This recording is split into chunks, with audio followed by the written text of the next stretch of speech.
ان کی حمایت کرنا یا نہ کرنا یہ ان کی اپنی ثوابدید ہے. وہ حمایت کرنا چاہیں تو کریں، نہ کرنا چاہیں تو اختلاف کریں، لیکن پالیسی وفاقی حکومت کی ہی ہوگی اور صوبائی حکومت کو اس پالیسی کو اوبے کرنا پڑے گا. اور اگر وہ اوبے نہیں کرتے، صوبائی حکومت جو ہے وہ ان معاملات میں اگر اوبے نہیں کرتے تو وفاقی حکومت کے پاس قانونی اور آئینی اختیارات موجود ہیں کون سے قانونی ان پالیسیز کو انفورس کر سکتی ہے. رانا صاحب کون سے قانونی اور آئینی اختیارات ہیں؟ کیا آپ شیئر کرنا پسند کریں گے؟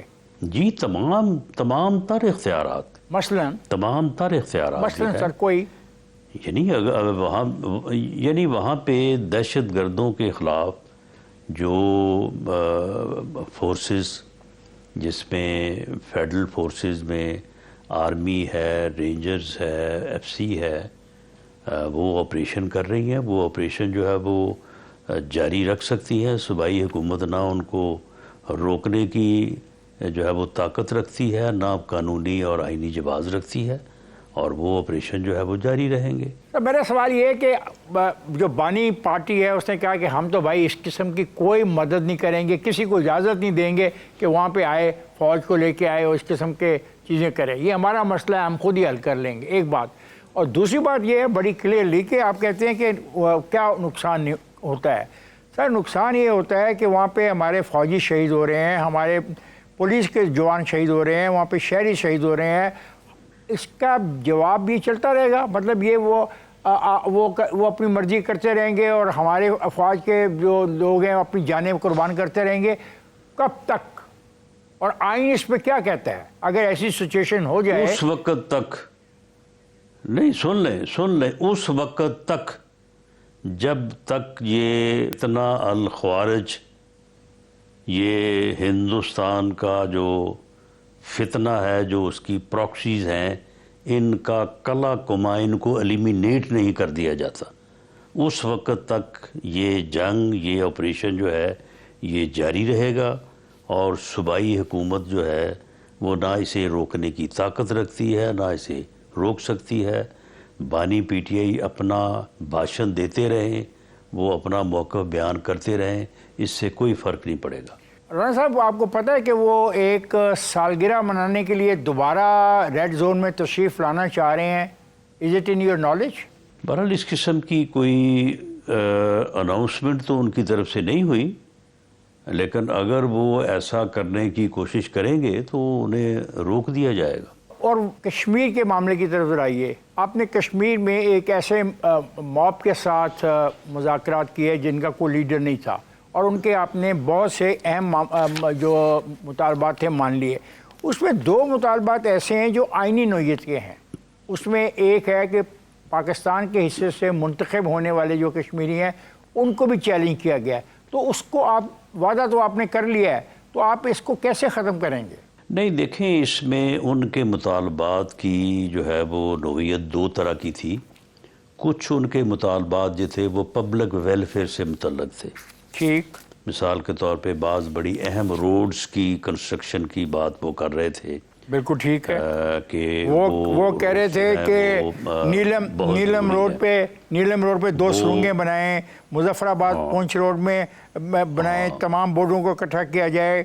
یہ ٹھیک ہے، لیکن جو کانسٹیٹیوشنل چیزیں ہیں وہ ان کا جی. اور اسی طرح سے ان کا کوئی ہیلتھ سیکٹر میں کچھ وہ پبلک ویلفیئر کی چیزیں چاہتے تھے، اسی طرح ایجوکیشن سائٹ پہ چاہتے تھے. وہ تمام مطالبات جو ہے وہ وزیر اعظم پاکستان نے کہا کہ جو پبلک ویلفیئر کے اور آزاد کشمیر کی ڈیولپمنٹ کے، تعمیر و ترقی کے مطالبے ہیں، آپ ان سب کو ان سے وصول کر لیں اور ان کو میری طرف سے یقین دلا دیں کہ میں انشاءاللہ تعالی ان مطالبات کو فیز وائز جو ہے وہ پورا کروں گا، اور اس کے اوپر کوئی بحث نہیں ہے، کوئی کوشچن ہی نہیں ہے. فیز وائز سے مراد کیا آپ کی؟ فیز وائز سے مراد کیا؟ کوئی ٹائم لیمٹ ہے؟ فیز وائز سے مراد جی ٹائم لیمٹ جو ہے وہ فائنینشیل ایئر ہوتا ہے. کچھ منصوبے جو ہے مہاجرین کی نشستوں کو کیے جائیں سر گے. رانا صاحب، آپ یو آر آپ وکیل بھی ہیں، پولیٹیشین بھی ہیں، ماہر بھی ہیں، ورکر بھی ہیں، مجھے بتائیں کہ مہاجرین کی نشستوں کا ختم کرنے کا فیصلہ کیسے ہو سکتا ہے وداؤٹ اینی کانسٹیٹیوشنل کوئی مسئلہ اس کو ہینڈل کیا جائے اس سطح کے اوپر؟ اور دوسرا یہ ہے کہ ایڈوانس ٹیکس میں کمی کی جائے گی، یہ بھی ایک ایسا مسئلہ ہے جس کو کہہ تو دیا آپ نے، پر اس پہ عمل درآمد کیسے ہوگا؟ میں وہی عرض کر رہا تھا کہ ان کے جو پبلک ویلفیئر کے مطالبات تھے ان کے اوپر تو وزیر اعظم کا جو سٹانس تھا وہ ان کے سامنے رکھا اور ان سے وہ تمام مطالبات کی فہرست لے لی. اس کے اوپر انہوں نے وزیر اعظم کا بڑا شکریہ ادا کیا.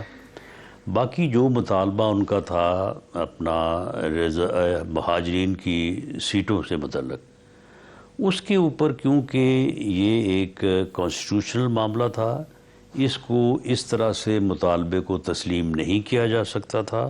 ان کو یہ بات سمجھائی گئی کہ آپ اس کے اوپر ایک کانسٹیٹیوشنل لیگل ایکسپرٹس کی کمیٹی کے اوپر رضامند ہوں اور وہ کمیٹی جو ہے وہ بیٹھ کے اس ایشو کے اوپر اپنی ریکمنڈیشن دیں اور ان ریکمنڈیشن کے اوپر جو ہے وہ پھر اس کا فیصلہ ہو سکے گا. تو یہ بہرحال پہلے یہ بات جو ہے وہ ایک یعنی جو ہے وہ ڈیڈ لاک کا باعث بنی ہوئی تھی. آپ نے تسلیم کر لیا، کمیٹی بن گئی. جب یہ ساری بات ہوئی ان کے ساتھ بیٹھ کے اور ان کو ہم نے یہ تجویز دی، اس کے اوپر ان کی کچھ ریزرویشنز تھیں، لیکن بالآخر جو ہے وہ ایک 6 رکنی کمیٹی کے اوپر جو ہے وہ اتفاق رائے ہوا ہے. اس میں 2 ممبر جو ہیں وہ عوامی ایکشن کمیٹی نامزد کرے گی، 2 ممبر آزاد کشمیر حکومت نامزد کرے گی اور 2 ممبر فیڈرل گورنمنٹ آف پاکستان جو ہے وہ مقرر کرے گی. اور یہ 6 رکنی کمیٹی جو ہے وہ بیٹھ کے اس ایشو کے اوپر کوئی ٹائم فریم نہیں ہے، اس کا بھی وہ ٹائم فریم نہیں ہے، اس کا ٹائم فریم اس کا نہیں ہے، لیکن ہوپ فلی اگلے 3-4 ماہ میں اس کے اوپر پروگرس ہو جائے گی. اب آئیں ان کی طرف جو آپ عوامی مطالبہ سمجھتے ہیں سیکٹریوں کے، ان کی تعداد کم کی جائے، جو ان کو مراعات فنڈ دیے گئے ہیں یہ معطل کیے جائیں. تو اگر یہ مطالبہ سر وہاں مانا جا سکتا ہے تو پھر ان کو بھی تو ختم کرنا ہوگا نا. یہ کیسے ہو سکتا ہے کہ کشمیر میں آپ ختم کر دیں؟ پاکستان میں ہے ہی نہیں. پاکستان میں بالکل جو ہے وہ معاملات کو اپنا میاں شہباز شریف صاحب نے وفاق میں بھی اور مریم نواز شریف صاحبہ نے پنجاب میں ان چیزوں کو بالکل جو ہے وہ ٹائم باؤنڈ اور جو ہے وہ ان لائن کیا سر. ٹائم باؤنڈ کی نہیں ہو رہی، ہم بات کر رہے ہیں گاڑیوں کی، ہم بات کر رہے ہیں پکس کی، ہم بات کر رہے ہیں پریویلیجز کی، وہاں پہ بات ہو رہی ہے ان کے گھروں کی. ہاں جی بالکل. ہر چیز جو ہے وہ آپ ان چیزوں کا کبھی جائزہ لیں. وہ چیزیں جو ہے وہ بالکل ضرورت کے مطابق کر دی گئی ہے. تو وہاں پہ جو ہے وہاں پہ دیکھیں وہاں پہ مسئلہ کیا تھا. وہاں پہ مسئلہ یہ تھا کہ وہاں پہ 16 رکنی کیبنٹ اور 4 ایڈوائزرز جو ہے وہ ہوا کرتے تھے. جب موجودہ حکومت تمام جماعتوں کو ملا کے ایک کولیشن گورنمنٹ بنائی گئی تو وزراء کی تعداد ہو گئی کوئی تقریباً 40 کے قریب، اور اسی حساب سے سیکٹریز کی تعداد ہو گئی، اسی حساب سے پھر گاڑیاں، اسی حساب سے پھر رہائشیں. اس کا مطلب ہے کہ باقی صوبوں میں بھی وفاقی حکومت اس سارے معاملات پہ غور کرے گی اور عوام کا جو یہ مطالبہ ہے اخراجات کو کم کیا جائے. جی بالکل.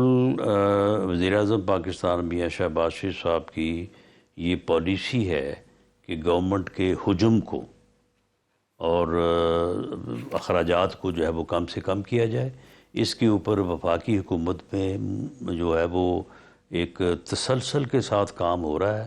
ہم نے بہت ساری جو ہے وہ ڈاؤن سائزنگ کی ہے، بہت سارے جو ہے وہ ڈویژن جو ہیں وہ ختم کیے ہیں، ان کا مرجر کیا ہے، اور یہ سلسلہ جو ہے وہ بعد میں جاری ہے.